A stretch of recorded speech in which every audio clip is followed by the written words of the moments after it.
everyone, welcome or welcome back to my channel. My name is Lottie and today I am talking you through 23 books that I want to read in 2023.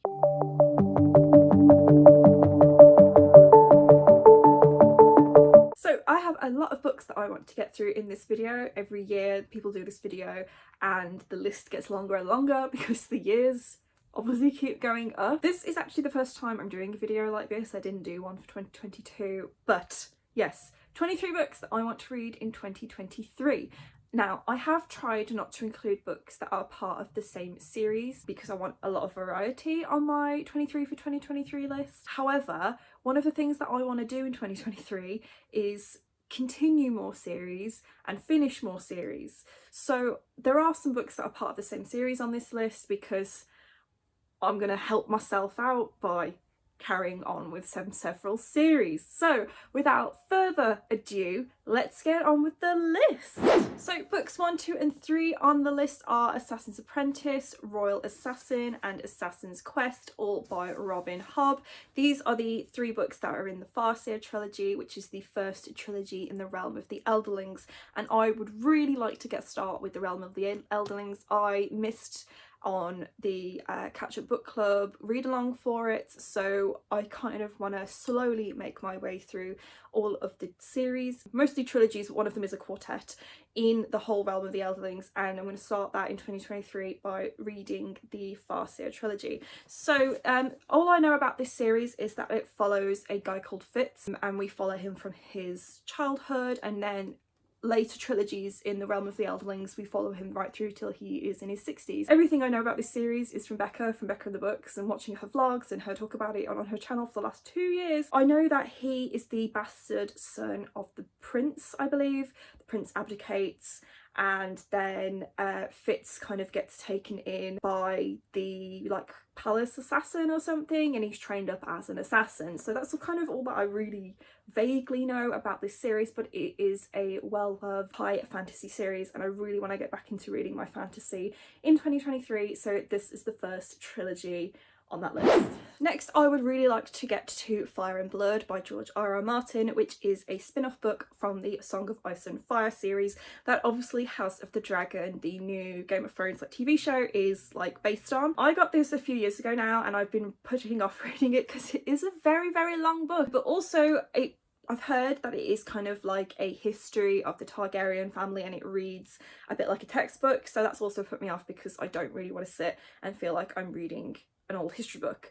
However, I absolutely love House of the Dragon, so I do want to read the source material and see the whole story essentially, so that I can see what's coming in the TV show as we get more seasons of that in the future. I don't think season 2 is coming in 2023, so I've got plenty of time to get to this. This is a spin-off book set in the world of Song of Ice and Fire, all about the history of the Targaryen family, which were the kind of big ruling house in Westeros, which is the place where Game of Thrones is set, and the family itself did kind of fall before the start of A Song of Ice and Fire. So this is kind of the story of, I guess, how they came to be in Westeros, and I guess the fall of their family and the fall of dragons as well. The Targaryen family are very famous for having lots of dragons that they kind of ride and look after almost. I don't know, I'm not explaining this very well, but A Song of Ice and Fire is a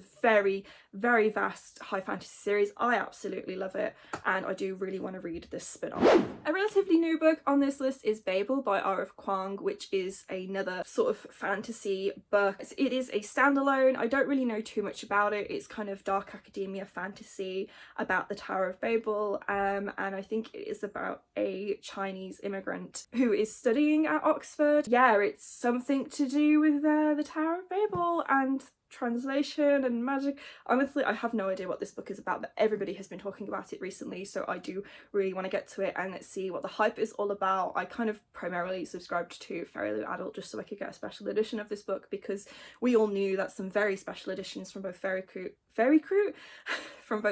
and Illumicrate were coming, so I have the Fairy Loot special edition, which is so shiny. But yeah, I would really like to get to this in 2023, because what else am I paying for the subscription for if I'm not going to read the books? Number 6 on this list is Misrule by Heather Walter, which is the sequel to Malice, which is a sapphic Sleeping Beauty retelling that focuses on the villain, who I think is called Alice, and she is kind of like Maleficent essentially. I really enjoyed the first book. I read it in 2021, and then the sequel came out in 2022, and I just didn't get around to it in 2022. I was hoping to read it during Spookathon in October, but I just didn't have the chance, and anyway, towards the end of 2022 I kind of fell off with my reading because I was in a pretty big reading slump. But I would really like to get to this in 2023, just so I can conclude the duology. I did really enjoy the first book. It's a bit weird because it's a bit of a mixture of adult and young adult. Like, I feel like it's meant to be adult, and I think it is published as adult in the UK, but it does read a little bit like a young adult series. But it is a sapphic fantasy romance between the Aurora character and the Maleficent character, and it is again a Sleeping Beauty retelling, and I do really enjoy the way that it's been like retold with the magic system and everything. So I just really want to see how the duology is going to end, and also I just love the cover of this. There's just something about it. The Malice is also very pretty cool, but I just love the whole vibe of this book. Yet another fantasy on this list is Legends and Lattes by Travis Baldry, which is a standalone soft high fantasy book about an orc who sets up a coffee shop in a place where like coffee shops aren't a thing. It's meant to be a comfort book. I can't remember what the word is. I think it's like a comfy fantasy it's been described as. It is described as high fantasy with the low stakes. It's like a contemporary plot in a fantasy world. I don't really know, but everybody has loved this book who has read it, and I am very excited to get to it. I've wanted to read it for ages. I got an e-arc from the author back before it got picked up by Tor, and I just didn't get around to reading it, sadly, but now I have a physical edition after it has now been traditionally published, and I'm very excited to read it, so I would really like to get to it in 2020. Another few books in a series are the last 3 books that I need to read for the Throne of Glass series. So we have Empire of Storms, Tower of Dawn, and finally Kingdom of Ash, which are the last 3 books in the Throne of Glass series that I need to get to, and I've been wanting to finish this series for ages. I was meant to finish it in 2022 and I didn't, so I do really want to get to it in 2023. So yes, this is Sarah J Maas's very first series. It was young adult, but I feel like it's a little bit more new adult, especially at this point in the series. There are 8 books in total, which includes the short story collection. I'm really behind with this. I really need to get a reel on so that I can finish the series. The trouble is, these books are now very chunky compared to the first one. They're a little bit more of a slog to get through. But I was very close to DNF in this series after I read Heir of Fire, and then I read Queen of Shadows, which was the 4th book like chronologically, and I absolutely loved it. So I do really want to continue because I was really excited about it, and I was planning to read a book a month up until the end of 2022, and it just didn't happen. Hopefully I will finish this series in 2023 because I started it in 2021. So we're getting on a bit now for a series that is supposed to be easy to read because it is like, I don't know, it's not like on the same level of A Song of Ice and Fire or The Realm of the Elderlings. It's like a young adult fantasy series, but I'm really excited to read it. The first book follows Selena, who's an assassin. She gets captured by the king and imprisoned in salt mines, and he says basically, if you compete to be my champion, then you can be free. So she competes to be his champion, and then the rest is history.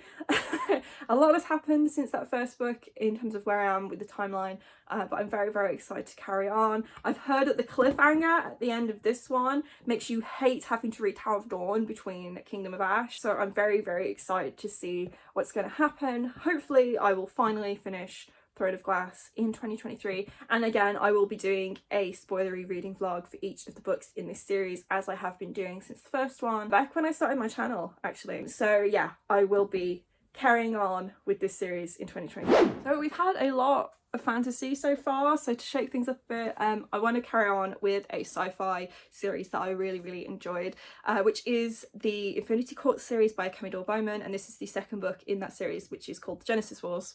As you can see, I loved the first book back when it first came out, and I really enjoyed it. I read it really quickly, but I just never got around to picking up the sequel in 2022, so I'm hoping to do that in 2023. I don't know when the 3rd book's coming out. I really hope there's going to be a 3rd book because I don't think it's a duology as far as I'm aware. So in this world there are like courts, and the first book was in the Infinity Court. This one, I'm assuming, is taking place in the Genesis Court. Is that the name of it? It is War. It's taking place in the War Court. So I think there's 2 more courts, and I'm guessing there'll be 4 books that take place in each of those courts. I don't know where this second book is going to take our characters, so we'll see what happens. But yeah, this is a sci-fi series, but it does kind of also read a bit like a fantasy, and we're following the main character Nami, who at the very start of the first book dies, and when she wakes up, what is basically the afterlife, it's called Infinity, I think. Oh god, I honestly can't remember now. I'm really fuzzy on the details. But basically she wakes up in the afterlife and it's been overtaken by an AI, and she and a bunch of other people are going to fight the AI, restore the afterlife so that when people die, they're not slaves and they can be free. I really do need to reread the Infinity Courts though before I get to this one, which is kind of why I've been putting off reading it, because I need to reread the Infinity Courts. When I read the Infinity Courts, I read it really quickly, and while I was reading it, my cat died, so it was a really hard time and I kind of did lose focus, but I did really enjoy it. So I want to reread the Infinity Courts before I get to this one, but I'm determined to carry on with this series in 2023. I also just love how holographic the cover of this book is. The first one's like it as well. I love the first book. Very excited to carry on with the story. Just need to refresh my memory on what actually happened. So next on the list is Into the Drowning Deep by Mara Grant, who is a pseudonym for Shauna Maguire, the writer of the Wayward Children series, and this is her adult horror book. I have a bunch of Mara Grant books that I really want to read, but this one is a standalone, so that's why it's on the list, because it's going to be a little bit easier to read this one instead of trying to cram like 2 trilogies on the list instead. So I don't actually know much about what it's about apart from mermaids, like scary mermaids. I love the Wayward Children series. That's the only thing by Shauna Maguire that I've read in the past, which is very different because they're A novellas and they're YA, but this is an adult full-length horror novel. But I love horror and I want to try and read more horror, so I'm very excited to see what this is all about. Another 2 horror books I really want to read are Misery and The Shining by Stephen King. As you guys know, I have a very big Stephen King collection that is growing. I'm collecting these new editions that are being published by Hodder and Stoughton. So first we'll talk about Misery. Misery is obviously a standalone horror. It's about an author who has an accident and gets taken in by someone who just so happens to be a mega fan of his work. And it turns out she's insane. So he's kind of trying to escape from the cabin where she lives. I have seen the movie of it. I absolutely love it. That's why I'm really excited to read the book. I really want to get to it soon. I was hoping to read it in 2022 when I knew that these new editions were coming out for this book, but I just didn't get around to it. So that's the first one. And then next I would like to read The Shining, which is about another author. What a coincidence. A lot of Stephen King's books seem to be about writers who is basically being a caretaker in this hotel over winter while it closes down because it gets snowed in, and he and his family move up there for the winter and he basically goes insane, and I think the hotel is haunted as well. I mean, I say I think, I know, I've seen the movie, it's like one of my favourite movies, but I'm guessing the book is going to be different. But it's another one that I really want to read. I was supposed to read it during Spoopathon in 2021, so that's how long it's been pending for me, but I do really want to get to it in 2023, so hopefully putting it on this list will prompt me to actually read. Number 14 on this list is Solitaire by Alice Oseman, which is their debut novel, and I want to read this because it's kind of what started the Heartstopper series. This follows Tori Spring, who is Charlie's older sister, and it's just like the initial story that kind of sparked the Heartstopper series, which is sort of the backstory about Charlie and Nick. I don't exactly know what the plot of this book is, and it is very briefly mentioned during the Heartstopper graphic novels. I just really want to carry on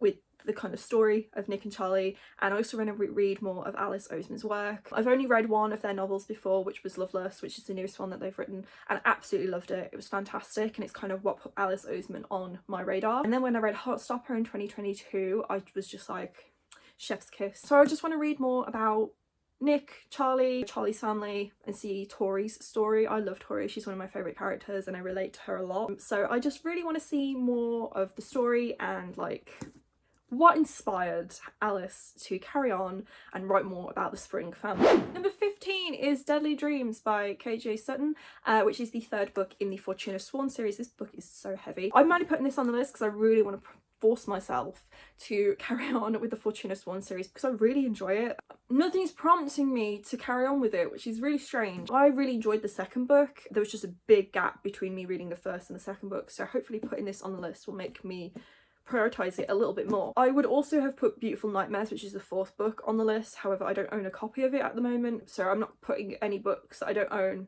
on the list because that doesn't make any sense to me, because I'm trying to make my way through my physical TBR as it stands. This is the third book, Deadly Dreams. It is not actually that fat, but it's quite a tall paperback and the writing is quite small. It's so heavy, it's so dense. You know how heavy indie published books tend to be? Yeah, it's like that. And I know that Beautiful Nightmares, which is like 800 pages I think, it's going to be even worse. It's going to be so heavy. I might have to have a bookcase specifically for that book because my bookcase might actually fall over with how fat and heavy that book is going to be. But anyway, yeah, I really want to carry on with this series. Fortuna is a living nightmare. She makes a deal with Coleth, who is the king of the Unseelie court, so that he will help her find her brother, and they are like mates. Honestly, I'm terrible at describing what these books are about. I just really enjoyed the second one, so no, I really want to carry on with the third one and see what's going to happen next because the drama, I love it. I love KJ Sutton's books. I just can't get enough of them. I just really want to carry on with the series, which is why I'm putting it on the list. Next is another romance, and that is The Hating Game by Sally Thorne, and I picked this up in 2022, never got around to it, but it was Becca and the Books' like favourite book of 2022 basically, because I have a lot of the same favourite books as Becca and we have a very similar reading taste. I'm very excited to get to this to see if I enjoy it just as much as she does. But also I feel like I just needed to put a light, happy romance book on this list because it is so fantasy dense that I'm going to just be reading a lot of fantasy in 2023. So that's why I wanted to put this book on the list. Also, it's very hyped. It has a Netflix movie, as you can see by the horrendous sticker on the book, and I also think it's really hyped on TikTok, so I'm very excited to read this. I would also really like to read The House in the Cerulean Sea by TJ Klune in 2023. Marloes got me this for my birthday in 2022 and I still haven't read it, which means I've had it for like 12 months. It happens. This is also a very hyped book. It is well loved by so many people. There are some problematic things about it that were brought up on Twitter at some point in 2022 to do with Indigenous people. I don't really know too much about it. If you want to know more, I would suggest looking it up yourself, but I just want to let you guys know I am aware that there are issues with it. I would still like to read it, especially because it was gifted to me and because I know so many people enjoy the book itself. But yes, so this follows a guy who goes to check on a house of kids that are like bad. I don't know what this book is about. I'm not going to read the blurb specifically to give you guys a synopsis because I've not done that for any of the other books, but I just know everybody really loves this book and I want to read it. That's all I have to say. Number 18 on the list is My Best Friend's Exorcism by Grady Hendrix. I nearly forgot who wrote this then. I loved Horror Store. I really enjoyed Horror Store and I actually owned this first, so I really want to read it. This is a horror novel about a person whose friend gets possessed. I'm literally just going off the title of the book. The main reason I picked this up is because it looks like an old VHS cover, which I think is pretty damn cool. Also, I'm very excited to read it because I really enjoyed my first Grady Hendrix book and I want to read more. I've heard that this is absolutely disgusting to read and that there is a lot of gross shit in there, which I'm not surprised by because when I read Horror Store that had gross shit in it and it was mild probably in comparison to this. But yes, I feel like it's just going to be like an 80s/90s slasher horror flick and I'm very intrigued to read it. I need the gross gore horror in my life. Next on my list could not be any more different from the last book, and it is Front Desk by Kelly Yang, which is the only middle grade book on this list. So this is the first in a series and it's about Mia Tang, who is a immigrant, I believe, and she lives in a motel and she and her family run this motel. I don't really know much more about it than that. I know Gavin really rates this series, but the main reason I picked it up is because I read Kelly Yang's YA debut, I think it was back in 2020 and I absolutely loved it. It was fantastic. It's called Parachutes if you'd like to check it out. It is about Chinese people who come to the States to study, and they're called parachutes. I believe that's why the title of the book is that, but it's also a story about sexual assault, and it's a lot about Kelly Yang's personal experiences with sexual assault. Do mind trigger warnings for it, but it was absolutely fantastic. So I wanted to read more of her work, and most of what she's written is middle grade. I don't think she's written anything else that's young adult or even adult since Parachutes, but the Front Desk series is very well loved and I do really want to give it a go. I want to try and read a lot more middle grade, just in general, not necessarily for 2023, because one of my career pursuits is to be like a children's librarian and to be a good children's librarian and be able to recommend books to children. So part of being able to do that is to read the books that I would like to talk about with children. So yeah, I do really want to give Front Desk a go. I feel like it is going to be a 5-star read, and so hopefully putting it on my 23 for 2023 list will give me that little nudge I need to read. And then my only non-fiction on this list is All Boys Aren't Blue by George M. Johnson, which is a story about growing up black and queer in America, I believe. I've heard so many great things about this, and I've mentioned in the past I don't read a lot of non-fiction, but the non-fiction I'm interested in reading is queer non-fiction, and this is one that I would just really like to read. I don't really know anything about it other than it's a memoir by George M. Johnson about growing up black and queer in America, which I've already said to you guys, but I feel like it's going to be a really great book and I've heard a lot of great things about it, so I'm very interested to see what it's all about. So the last two books on this list, numbers 22 and numbers 23, are The Atlas 6 and The Atlas Paradox by Olivia Blake, which are the first two books in what I believe is going to be a trilogy. I don't really know much about what these are about, but they're like a fantasy dark academia story about 6 people who I think are competing for something and only one of them can win. I mostly wanted to read this series because of these gorgeous Illumicrate editions, but I've heard a lot of great things about it. It was originally published indie and then it got picked up by a publisher, and like since then Olivia Blake seems to have skyrocketed and she's got a few books coming out in 2023. I've not really paid much attention to what they're about. I don't really know if I'm going to be picking them up, not at least until I have read The Atlas 6 so I can see if I enjoy her writing. But I think there's going to be a third book coming out at some point. I will be getting the Illumicrate edition of that as well, whether or not I enjoy reading the first 2 books in the series so that I can at least sell them as a set. I do really want to get to this series, especially because I've got the first 2 books and they're just sitting on my shelf looking gorgeous but unread. So yeah, that's the last 2 books on this list. I'm not going to hold them all up for you because there's a lot, but they are going all the way past the way where you can see them on the camera, but there is a lot of books here that I want to read in 2023. Yeah, let me know in the comments if you've read any of these, if you enjoyed any of these, which ones I should prioritise. But I am hoping to get to all of these books in 2023. We'll see if I do it or not. But I'm very hopeful. There's obviously a lot of fantasy on this list, but I feel like I've been struggling to find my identity with what I enjoy reading recently, and I know for a fact I am a little fantasy bitch. I love fantasy. I want to get more into my high fantasy stuff, and I also want to get more into my adult. I feel like there's a lot of adult on this list as well. I've tried to have a good mix of stuff, but it's mostly adult fantasy, so I'm very much looking forward to 2023 in terms of reading, because I'm very excited about all of these books, and just talking about them in this video has made me really excited to get to them. So fingers crossed I'll actually read them. Stay tuned on my channel to find out if I do. In fact, maybe you should consider subscribing so you can see if I read these books. I talk about them in my monthly wrap-ups, and you can see if I read them and what I thought about them. Okay guys, thank you so much for watching. If you enjoyed this video, please do give it a thumbs up. As I said, leave a comment to let me know if you've read any of these, which ones I should prioritise. Subscribe if you haven't already, and I will see you guys very soon with a new video. Bye!